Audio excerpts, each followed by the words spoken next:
Hello and welcome to ScotDance USA's World Champion Dancers and Teachers interview series. I'm Emma Schiff. The Professional Development Committee at ScotDance USA wants to help the Highland dancing world stay motivated during these challenging times. That's why we're talking to the best of the best, World Champion dancers and their teachers. We'll learn about how they achieved what they did, plus their advice for dancers and teachers struggling during quarantine. We hope these videos can bring you inspiration. Enjoy.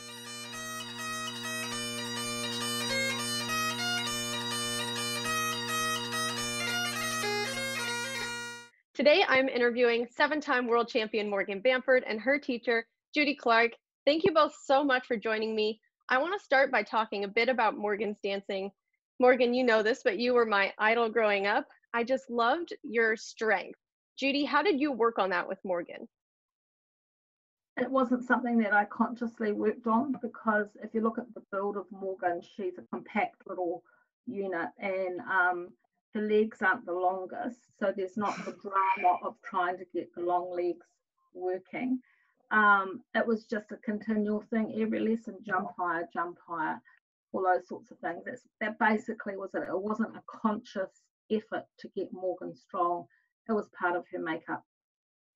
Morgan, when you were at your top level, what did a typical practice look like for you? So when we were in Scotland together, Judy and I, quite often we would only work for, say, half an hour, and we would go through all of the championship dances, and the goal was that if we could get through the 4 championship dances within half an hour to the very, very best of my ability, usually with extra steps on top, then we knew that we were ready. During the build-up, though, to get ready, it was pretty similar, to be fair, because a lot of the time it was more so working on my stamina, and then my technique would follow. And at home, when I would practice, I was just focusing on trying to get that stamina up. And then I would also obviously work on technical things that Judy had got me to practice. Morgan's exactly right. Lessons were short and sharp, and there's no point in working on technique until you are physically and mentally fit enough to do a championship, because you can spend hours doing on technique and getting that right, but if you're not fit enough, it's a waste of time. So that's my philosophy of teaching a premier dancer. That was my next question, was going to be, when you're teaching a lesson, you focus more on doing all the dances, getting the stamina, and more technique is you tell Morgan, I want you to fix this, and it's her job to go home and fix it. You don't spend the next half an hour working on just back steps. No, and it might be that I just put it in the back of my head and think, oh my goodness, I'm going to have to fix this soon. When am I going to fix it, you know? But with Morgan, it was like she used to have a little fitness program, and after 6 weeks we'd have a test. And she always failed it because she'd been cheating at home. So it meant that I had to do some fitness stuff and lesson for her rather than her doing it by herself. Mm-hmm. Yeah, I found that as I got older, I think I definitely got better at working at home on my own, because I knew that it was me who would pay the price if I wasn't fit enough or I wasn't good enough.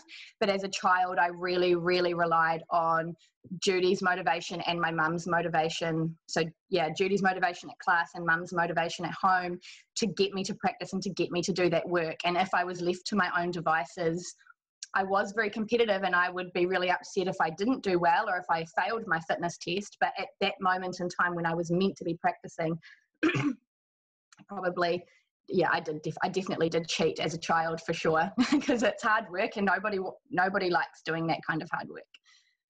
Did your mum practice with you throughout your whole dancing career? She practiced with me right up until I would say I was roughly 13 or 14, and that's when we started to clash, as I think a lot of teenagers do. And so from there on, I would practice on my own, but I would quite often go and show her something and ask if it was better, but definitely as a child, for sure. Yeah. One thing you were mentioning about, it's hard when younger kids, they don't necessarily have that motivation to do all that practicing on their own. Tell me if I'm recalling this correctly, but I remember you saying that you used to do 100 high cuts every day before school. Am I remembering that right?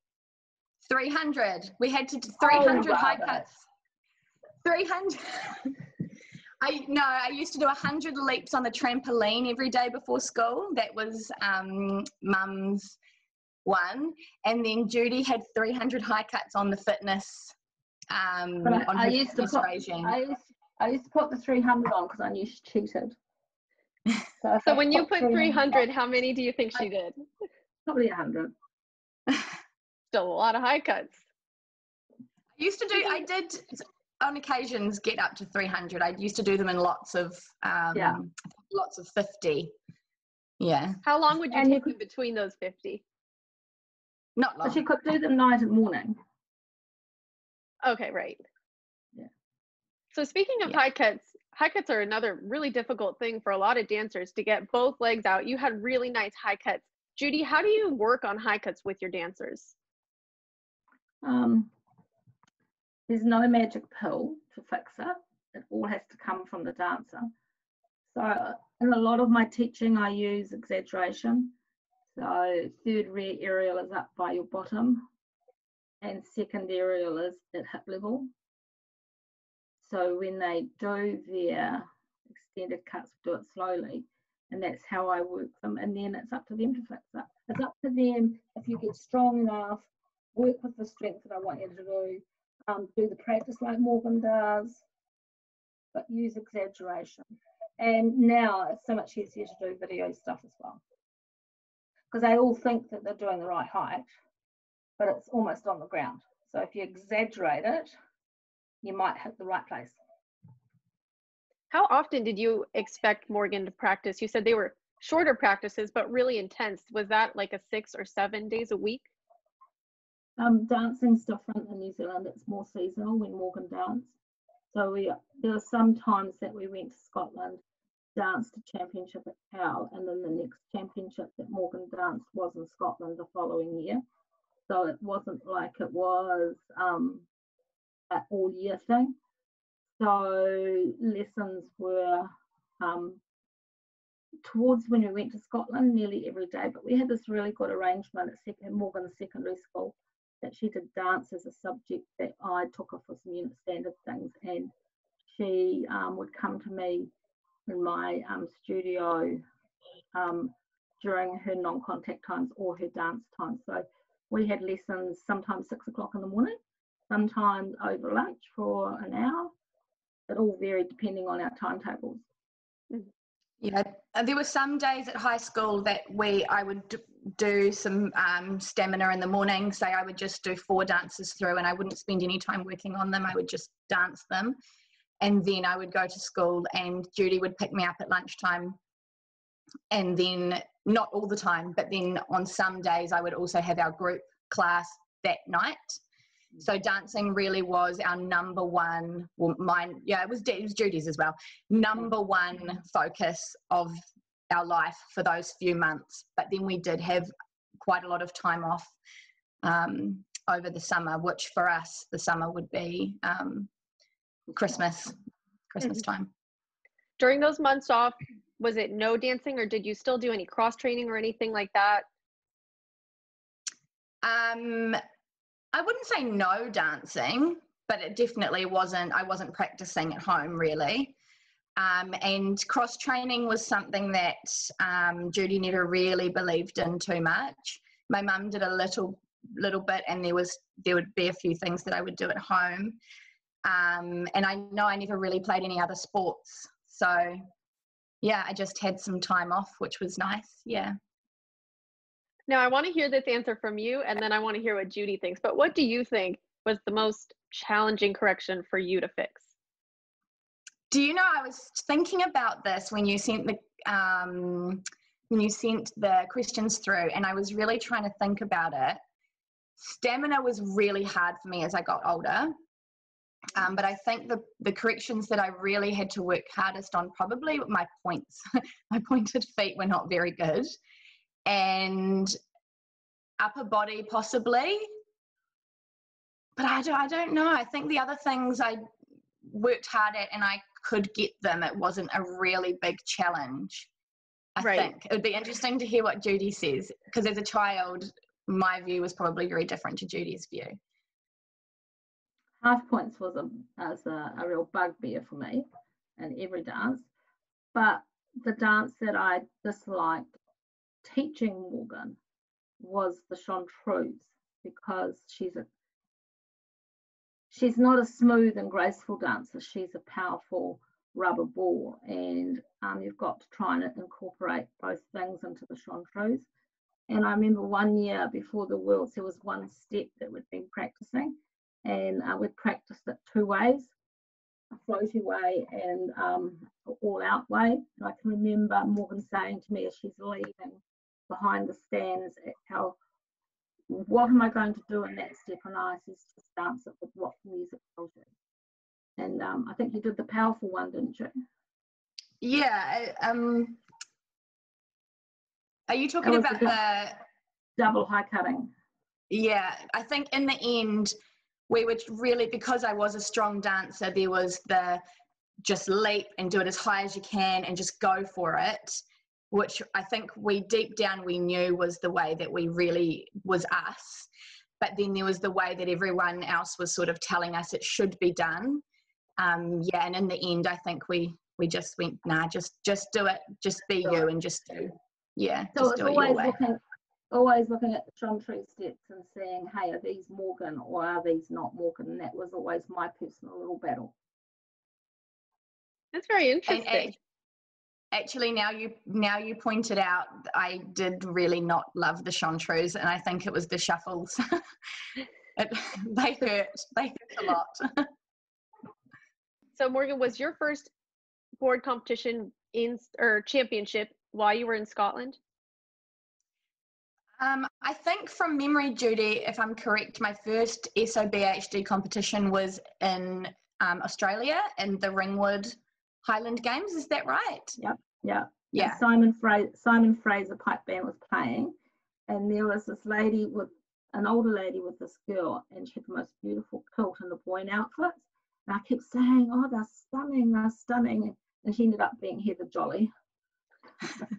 I think that competition, because I was one of the very few SOB dancers in New Zealand, I didn't really have a lot of other students to practice the tullock with, or the reel. I think it was a half tullock that I did. And so the one at Ringwood was either the very first or one of the very first tullocks that I had ever done with other dancers. And I don't remember, but I think I well and truly ruined that dance, and they had to re-dance it because I thought I'd done great, but apparently not. What was your first year like in Scotland? How old were you? I was 8 when we first went to Scotland, and yeah, I loved it. It's very, for me, because it was so long ago, it's very little snippets of memories. But yeah, we did a lot of competitions, and Judy's probably better to talk about that first year, because for me it was just this whole new experience, and everything was new, and the number of dancers were new, and yeah, it was just everything about that trip was new for me. Did you win that Scottish championship? Yes, I did. Yeah. Her first championship she did in Scotland was at the pipe bands, and it was short steps, but the previous in the year she danced in Australia, and it was long steps. And I'd had this dream that I had taken the wrong steps out to make them shorter, and the class got up there to do their chanteuse championship, and I'd taken the wrong quick time step out. So I raced backstage, my worst nightmare. Morgan said, I've got to do this step, eh? And I said, yeah, it was so good. Anyway, I'm sitting I do remember. Oh, sorry. Yeah, I do. I remember in those days, the tent at World Pipe Bands was a big red and white striped tent. I think it was. And I just remember you running around the back and in through these tent sides going, we've got to do the other step. And it was pointing and back stepping, I think. Yeah. Yeah. And I was like, okay. and then the result came out.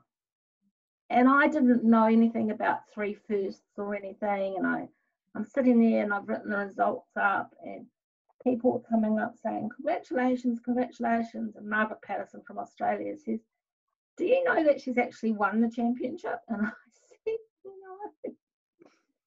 Coming from the other side of the world and Morgan not having danced in Scotland before, obviously she was a really good dancer, but did you expect her to do that well that first year going in, never having done anything over there before?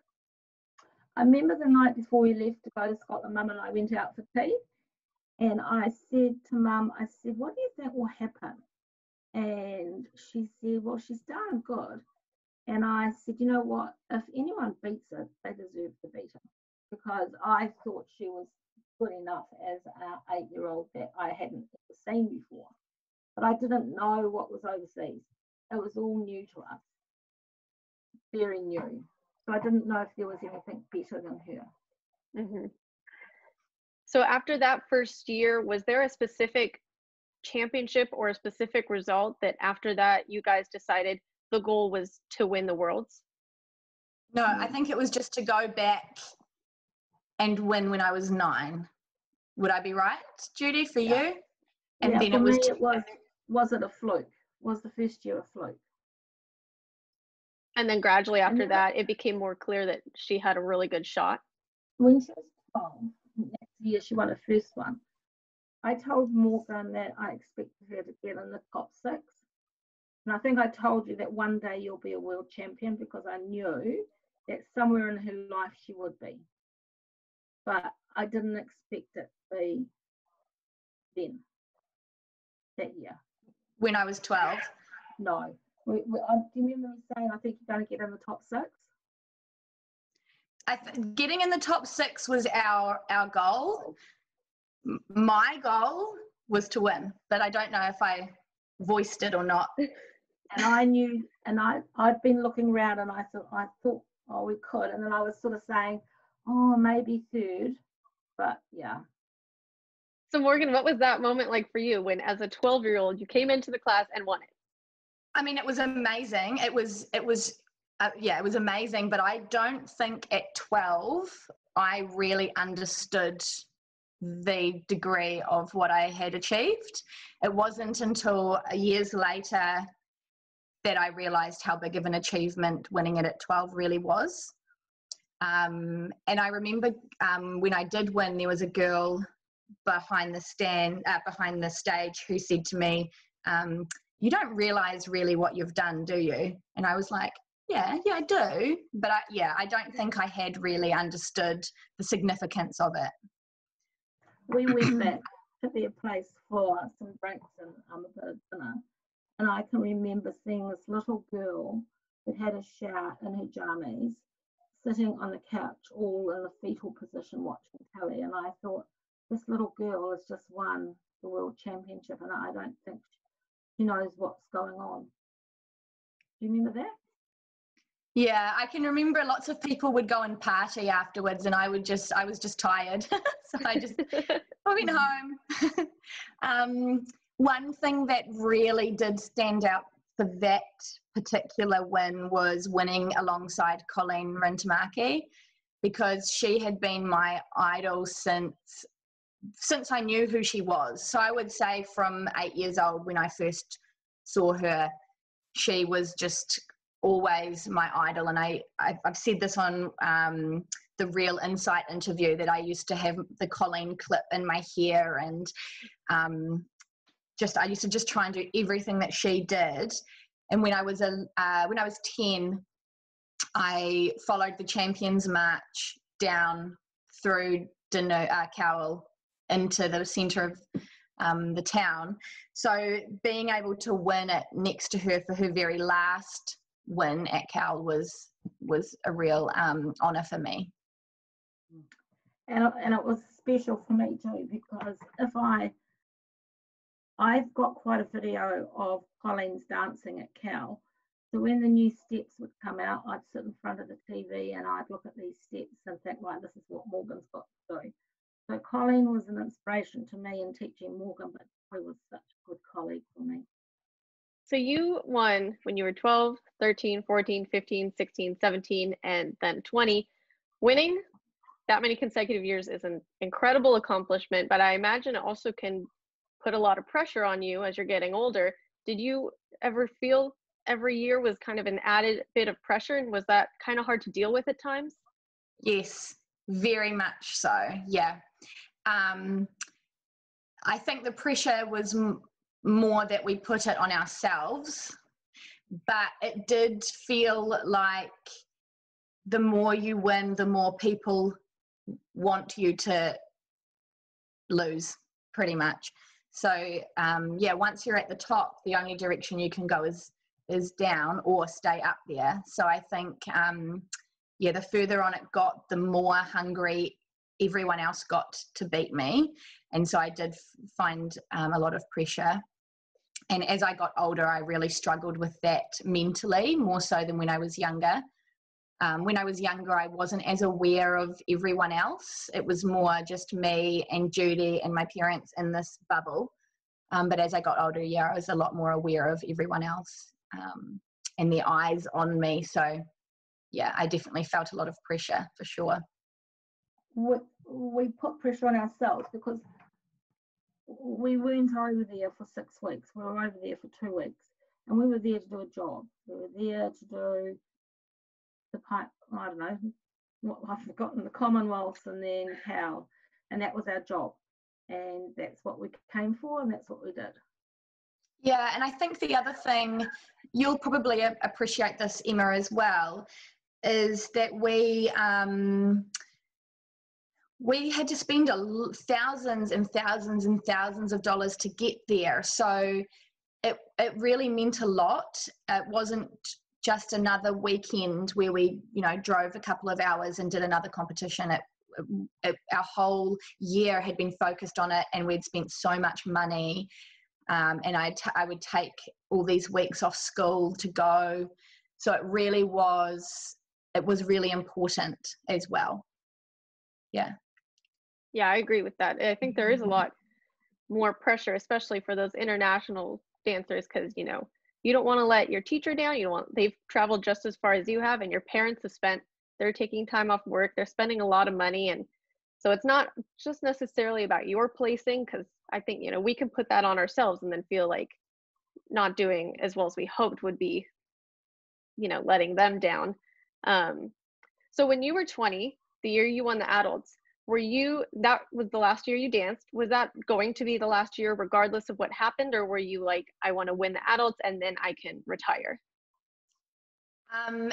Well, officially I had said that was my last year no matter what, because I had got to a point where the pressure was just getting a little bit much, and my body was getting tired, and I was ready to sort of move on and move and do other things with my life. So I had said that was the final year. If I hadn't won, though, I don't know if it would have been really. I think I'm too competitive to have not won that adult world championship. And I remember Judy saying to me that, that adult trophy is really the pinnacle of what I've worked my whole life for, and it would be such a waste not to finally win it and get my name on it. So yeah, it was my last year, and I had made that very public, but I don't know if it would have been really. So she comes to lessons sometimes because Highland dancing is the only thing that makes her lose weight, and then I think to myself, and she gets through about the third step of the fling. She says, "Oh, yeah, hard work, isn't it, Morgan?" Oh, Highland dancing is still the hardest thing I've ever done, and it remains that way. Yeah, definitely. I love that when I'm over there and we practice something, you will get so excited and be like, let's do a reel. And we'll get like halfway through and you'll still be doing it, but you'll just be yelling like as we're doing high cuts. Yeah, I do sometimes look back and and appreciate the willpower that I had, because I couldn't do it now. I couldn't. It was funny, we were watching the news with my parents the other night about the Olympics, and my dad said to me, if Highland dancing was in the Olympics, would you make a comeback? And I was like, no, I just don't think I have that willpower that I had. It really took so much effort and so much concentration and so much persistence to really do what we did. So, yeah. You certainly ended on a high note. Judy, was that, I think all the world wins are really special, but was that one especially emotional, knowing it was the last one and her clenching that adult title? Yeah, I was just so relieved that she'd got there with that cup. That adult title is the pinnacle. And I would have been sad if she hadn't have got it that year and had decided to hang up her shoes. But that was a decision that she made and that I supported her in, because it was getting harder and harder.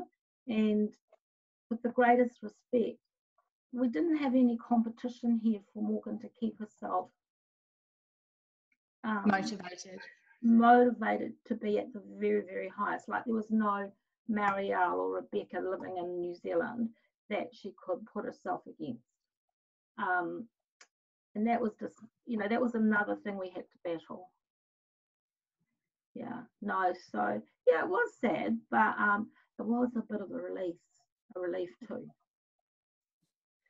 That's actually one thing, is that, I mean, it's difficult right now for a lot of dancers not having those championships, because when you're dancing at that level, you kind of want that. But you're kind of in a unique situation to speak about maybe how dancers can stay motivated. Well, you guys are out of lockdown, but the rest of us are still no competitions for a while. So what advice would you have? Because you didn't have championships for a lot of your year. Yeah, I think that we used to be very seasonal in how we danced, and this has happened at the right time, because any senior dancers that I've got any input with at the moment are getting ready for their exams at the end of the year at university and stuff, and so they're busy. So this is sort of, has come at the very, very good time, because the time that we start to get going is January, February. But Morgan's different. She's got a lot of little kids, and probably been harder for her. Yeah, it has been hard for us, but I guess in New Zealand we have been quite lucky that we had, I think we only had about 6 weeks of lockdown. 2 of those weeks were school holidays, so a lot of my dancers wouldn't have seen me anyway. And then we did some Zoom lessons, and now we're back to normal. So we have been lucky. But I think for dancers overseas, I've watched a few of your other interviews, and everyone said to work on the things that you need to really spend time on, and you might need to take 2 steps forward to take 2 steps back to take 1 step forward on them. And I would agree with that. But I would also say that if you're one of those dancers in Scotland who does dance every single weekend and who does get tired, to maybe just take some time just to let your body rest, because that's what we did every year. We did take a few months just to let my body rest and to let me refocus and to do other things, other activities, and then to come back with this added motivation, because it made me miss dancing a wee bit, to stop for a while. And so you come back wanting to do it again, whereas I think if I had been a dancer that had had to dance continually all year, that I probably maybe wouldn't have lasted as long as I did, or as done as well as I did. Obviously, you have a very successful dance school too now. How much do you think your teaching style takes after Judy's?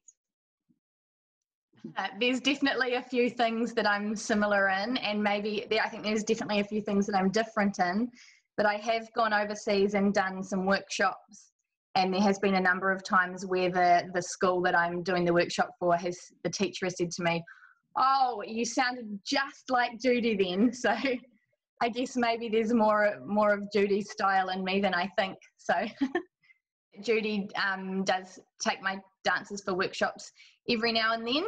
Probably not as much as I would hope, but it's good. It's good to use Judy to really sort of put them in line, because I think they respect Judy a lot. So I can almost hear them moaning as I walk in. Do you guys have any funny stories from competitions or anything, Highland? I don't think we have a lot of, maybe Judy does, but a lot of really funny stories, because we were always so serious. I think we went to competitions and we were there to win, and we didn't really have a lot of really funny stories. I think me ruining the reel in Ringwood, and I did the same in Butte. I ruined the reel in Butte. I can tell her this story at Butte. She choreographed the whole half talent. Thank goodness it didn't really affect the other dancers. Anyway, that night we got back to our little chalet at the university, and the William Wallace Memorial was right behind us, and it was right behind us and there was a big window and you can see it. So Heather, another teacher, New Zealand teacher, Mum and I had to do this half tullock with Morgan through every position. And at the final high cuts, after the propelled pivot, she had to finish facing William Wallace. It took us hours. And that was the night before Commonwealth, right? Because Butte used to be the day before Commonwealth. So we came back from Butte and we spent a very, very long time. When she was really little, we were teaching the Flora. And I said, right, but she would have been 7, I suppose, 8. Right. And I used to call it Floradora. So then Anna Bain came to do the exams, Miss Bain, and she said, okay, Morgan, let's do your Flora McDonald's fancy. So she bursts out in tears saying, I don't know, that I only know Floradora. Thank goodness I was in the room playing the music. I was at Pipe Bands, and I think we'd got to a point, I was only young, and we must have got to a point where I was really fit maybe, and I was kind of just going through the motions and I wasn't really thinking about what I was doing. And I remember doing the reel, and on the rafters of the big tent, there were footprints on it. Obviously from the construction men who had put the tent up, had been walking on the rafters before they'd put it up, but I couldn't work it out, and I spent the whole dance trying to work out how there were footprints on the roof. And then I came off and asked Judy, and I think that's when you realised that maybe we need to start thinking about what we're doing. Morgan, do you have any favorite non-competitive memories? I know you've done a lot of really cool stuff outside of competition with the tattoos and stuff. I don't think I have a favourite memory, but doing the tattoos was probably one of the best things I could have done, because we had been so serious and so focused on Highland dancing and winning that the joy of dancing was starting to disappear. And I remember I got asked to do the tattoo the following year after I won, and I almost was thinking of declining because I just wanted a break.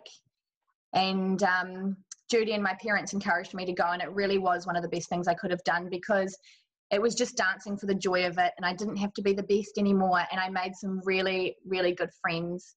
And I think friendship is probably one of the biggest things with dancing that comes out of it, for sure. I think that honour you got, Morgan, for life membership of Cowell Highland Gathering was special. Getting the Cowell patronage was really amazing, and I do feel sad that I haven't been able to go back since I got it, but I will one day. I will go back, hopefully with some students. Yeah, and doing the judges test was good, and dancing for the Queen was pretty cool at Braemar. That was a big achievement. So thank you both so much for talking with me. It was an absolute pleasure, and you're both really big inspiration. So I hope that this can bring anyone watching some motivation.